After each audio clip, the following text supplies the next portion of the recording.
ฟังข่าวสาวสวงต้องยืนน้ำตาล่วงดวงใจจ้าเสียแรงแต่งหอมเฝ้ารอทางวิวาสะอื้นลงถึง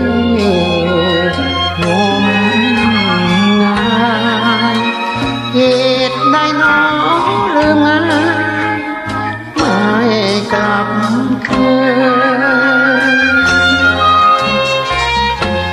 หลงปองมันหมายกลับกลายเป็นอื่น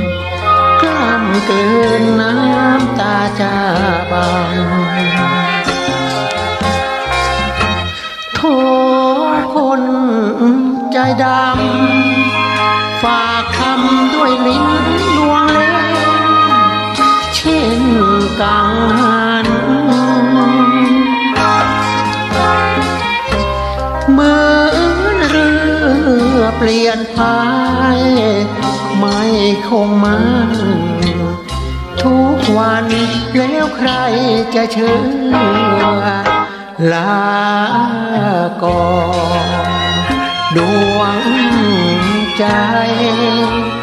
คู่ชีวิตคนใหม่ใจเขาแน่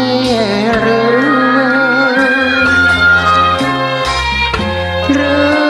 น้องแน่ใจว่าเขาซื้อแน่หรือน้องจึงรวนเร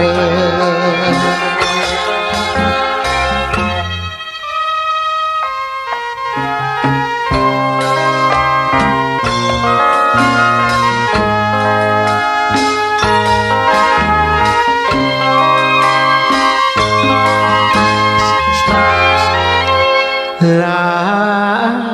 ก่อนดวงใจคู่ชีวิตคนใหม่ใจเขาแน่หรือแม้น้องแน่ใจว่าเขาซื้อเปลี่ยนมือพี่ก็ขอ